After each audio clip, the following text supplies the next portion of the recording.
What's up guys, DuArktik here with another Marvel Strike Force video, and in this video we're going to take a look at Zombie Juggernaut. We're going to talk about if this is a character that you should unlock, who is this character for, and should you even invest on him based on all the factors that I'm going to mention about him. We're going to talk about ISO 8 if you decide to invest in him and buy the character, and how you should play with this guy. The most benefits for him are going to be in Alliance Wars, but this guy can be quite fun in other game modes as well. So you're going to take a look also at some gameplay in Alliance Wars and also outside of Alliance Wars and see the differences and see what he can bring to the table. So as always, if you like the information on these videos, make sure you share it with your friends on Facebook and Discord. If you're new to my channel, make sure you subscribe for more Strike Force content and make sure you smash that like button like a boss. Okay, so first off, this is not on the test server. This is going to be my own opinion. This is not sponsored or shielded by Scopely, so keep that in mind. The opinion that I'm going to give you is based on my experience with him and the hype or not that I have towards this character. In terms of the character, once again, it's going to be mostly used on Alliance Wars offense. He's part of the Undying team, so that means he's going to work out together with Hela and with Zombie Iron Man. And then you can use two additional characters to pair up with him. Whether it is Thanos with Ebony Maw, whether it is Super Skrull, whether it is Quicksilver, there are several options that you can use to take this team even to a higher level of power. And you are going to get some benefits from that as well. Something we can talk right away for this character is the T-Force. I think most of the T-Force are important except the basic. The basic, it only increases the damage a little bit on this guy, and I don't think that's going to be super important. The passive is extremely important because it's going to increase the resistance on the Undying team, and it's very important for Hela to have as much resistance as possible, especially when she's facing characters like Morgan Le Fay. Then the ultimate is interesting as well because you are going to give more drain to Zombie Juggernaut whenever he uses his ultimate. And then we have the special, which is going to flip immunity on Alliance Wars, which is important, and also prolong negative effects on the enemies, including the negative effects that is going to apply. So keep that in mind. Okay, so in terms of T-Force, very simple. Passive should be done first, then you should do the special, then the ultimate, and the basic you can do it or not, it doesn't really matter. In terms of ISO 8, I think the ISO 8 is going to be very important for this guy. And in my opinion, the best ISO 8 you can give to him right now is Fortifier. Fortifier is good because he's going to be a tank and he needs to be alive for his passive to work.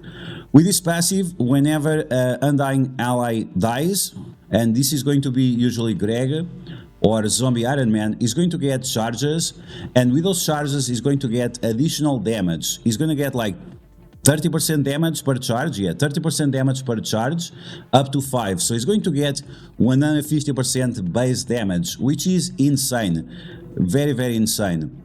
On top of that, if he has 5 charges, he's also going to be able to revive, and this can happen multiple times after he dies. But once again, you have to make sure that the Gregs die and then he charges up again and so on, keeping up this cycle. So it's going to be very important for him to have as much survivability as possible, and this comes with Fortified ISO 8. You're going to have minor defense up, which he doesn't have defense up, and you are also going to get additional barrier and additional drain if you decide to take your Fortified ISO 8 to level 5, which I strongly recommend. The Fortified ISO 8 level 5 here makes a huge difference because he can come back from almost dead to full health with just one attack. So that's going to be very important for him. In terms of gear, is bio, so it's up to you to decide if you are going to invest on him or not. I could take him to gear tier 18. I decided not to because I want to invest instead on Tigre, which is going to be required for the next legendary. So we are in this situation that it might not be a priority for everyone. Now, with that in mind, so we already know the T-Force, we already know the ISO 8, we already know the gear. Should you buy this character?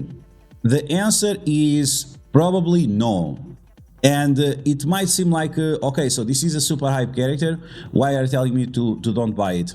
It's because he's going to be very dependent on yellow stars and red stars. If you are a free-to-play player, of course you are not going to buy this character, but you probably should put a very low investment, if any, on this character, because if he doesn't have the yellow stars and red stars, he's going to die right away, and it's going to be pointless, pretty much pointless to use. You're going to use his special, and after that he pretty much instantly dies. If you are a paying player, if you're a light spender or a whale or somewhere in the between that, and you also buy the battle passes where it gives you more access to dark promotion credits, then definitely I would buy this character. I think this character is going to be very useful because once again you can pair up additional characters with Undying and take this team to the next level.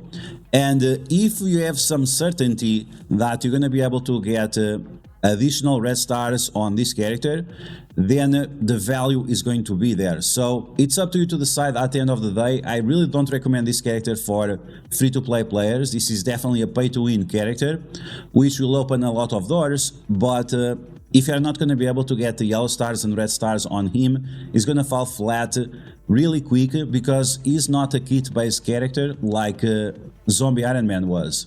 Zombie Iron Man, you could use him at 2 yellow stars, 0 red stars, that's fine, but it's not the case for this guy. You need the yellow stars, you need the red stars, you need ISO 8 to level 5, and that's it. In terms of other ISO 8s, I didn't mention, but some people are saying Raider or Striker. I don't know, like it doesn't really benefit that much from the additional damage. Yes, it does a lot of bleeds, but the damage he already does is so insane that more damage on top of that is going to be pretty much meaningless. And Raider, like, I don't know what's the people's fascination with Raider. Not all characters should be Raiders, especially characters that do not have additional crit mechanics, like it's the case for Shang-Chi, Longshot, Shatterstar, or Gambit. Like, if you don't have those additional crit mechanics, it's very unlikely that you should use Raider ISO 8. He definitely goes first, but he has enough focus to do whatever he does, and it's not important to have like additional vulnerabilities on the characters. You could use that, but it's not going to matter much. Anyway, so now with that said, let's take a look at some gameplay of this guy in action. We're going to take a look at him in Alliance Wars, and then we're going to take a look at him outside of Alliance Wars and see what he's going to be able to provide and how their mechanics work and why this guy is so much fun if we have him decently geared up. Okay, so we are in Alliance Wars right now, and we are going to face Infestation. Infestation right now is probably one of the most problematic teams that we have in Alliance Wars. There are two counters for them, which is the Kangled and also the Nowhere team. But if you could use some of those characters elsewhere, why not? My favorite combo with Undying is definitely Scarlet Witch and Quicksilver, and the reason why is because Scarlet Witch can extend the trauma on the enemies, so that's going to be extremely useful for you. And also you can extend stuns, ability blocks, bleeds, you can extend pretty much everything. And because of the way the special of Scarlet Witch work, the Gregs that Hela spawns will also allow you to heal up the team more in case they get low enough. So let's take a look at this punch up against Infestation. We are taking a look at a 10% punch up, but they can punch up a lot more. It's just that my Quicksilver is too big and the enemy team is not that big. Okay, so I think the Undying were made on purpose just to destroy the Infestation, because look at that. They all spawn with immunity, and what do? You flip immunity. And you can see that your zombie Iron Man will go before the Spider-Man big time. So you're going to apply ability block to Spider-Man, and it's pretty much game over as soon as that happens. Hela and Greg are going to spread some bleeds. You also have Quicksilver here that can remove the charges from Swarm, which the attack is unavoidable, so there is no way that Swarm is going to dodge. And you can see that right away they kill enough Gregs that allows your zombie Juggernaut to be revived. you can see that after he dies, he can get more charges again. So some people are saying that it's not the case, but it's definitely the case. As long as he revives, he can get charges once again. Okay, so we are going to smash with the ultimate. That's going to heal him up because of the drain of the fortified ISO 8, plus also his passive. Quicksilver, as I said, is going to remove charges from Swarm, and Swarm is going to die right away. And you could rush for Spider-Man big time. I don't think it's necessary. Just go after Black Widow or Ant-Man or whatever, and then you spread the bleeds, and it's pretty much game over. Extend those with Scarlet Witch, and they're gonna have trauma for days, they're gonna have bleeds for days, ability blocks, all those good things. So as you guys can see, this team is quite amazing. Okay, just to finalize in terms of Alliance Wars, we're gonna have a more extended video in terms of Alliance Wars, but I want to show you this match, which is Darkhold with Quicksilver. This is a scenario where we might have a few problems because Morgan Le Fay, she spawns with speed bar because of all your Mystic characters. So you have to be careful with that. Also, you have an enemy Quicksilver that will benefit of Zombie Iron Man or of Zombie Juggernaut slow. So in this specific scenario, you have to be smart about it and not use the special of Zombie Juggernaut. You want to use instead the basic. And which characters you apply bleeds to, it's going to be extremely relevant because those bleeds are going to be spread around, and if you apply them to Wong, it's not going to be as good as if you apply them to Quicksilver or to Morgan Le Fay. So I'm going to use my Quicksilver to remove the charges of the enemy Quicksilver, and now we could apply Disrupt to whoever. Let's actually remove this Scarlet Witch because she can be a little bit annoying. And okay, wow, that's great. Another slow. Now we have double Scarlet Witch, so that means you're going to be able to extend the negative effects even more. And you can use one of them to heal up and the other one to not heal up. Okay, let's see. Wong is going to taunt. He's probably going to kill my Zombie Juggernaut. Okay, he didn't kill. And we got those revives. Okay, so let's smash with the ultimate. Here we go. Look at that drain. He's going to go from 0 health to full health in a second. Unfortunately, he had Disrupt, so he's not going to be able to get the minor defense up. The barrier is still holding him alive, and now Quicksilver is going to attack him. He lost the charges, which is a problem, but then they kill a Greg. Nice. And now we're going to extend those negative effects on Morgan Le Fay. She has Trauma for 2 turns, she has Disrupt for 2 turns, she has Ability Block for just 1 turn. But we're gonna keep shredding on those enemies. Okay, now I'm gonna use his special just to make sure that heals up. It's not convenient to us because the enemy Quicksilver will get speed bar, and you need to pay attention to that. But hopefully the Gregs will balance it out. Not on Quicksilver because he's not affected, but on the other characters. Okay, so here we go with Zombie Iron Man now. I'm using Zombie Iron Man as a striker, so he's going to do massive amounts of damage to the enemies. The enemy Scarlet Witch finally died. And let's see, now my Quicksilver is going to shred their enemies. Because the enemy Quicksilver no longer has the charges, he's not able to do the ultimate right away. Okay, let's see if we are lucky and we don't apply slow to him. Okay, we shredded all those characters, and now we're going to go for that Quicksilver. Oh, he does the ultimate. Let's see if we can survive. Yeah, we are alive. And yeah, you can see that the Zombie Juggernaut is holding very, very well. Let's apply now Bleeds to Wong. Oh, he resisted the Bleeds. Oof, yikes.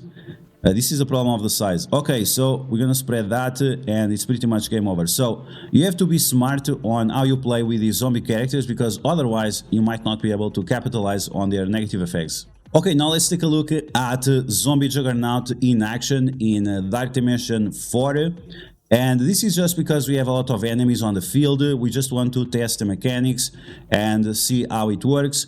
Once again, remember that whenever a Greg dies or a Zombie Iron Man, Zombie Juggernaut is going to get charges, which will increase his damage, but every time he gets attacked, he's also going to get a bunch of speed bar, which is quite amazing.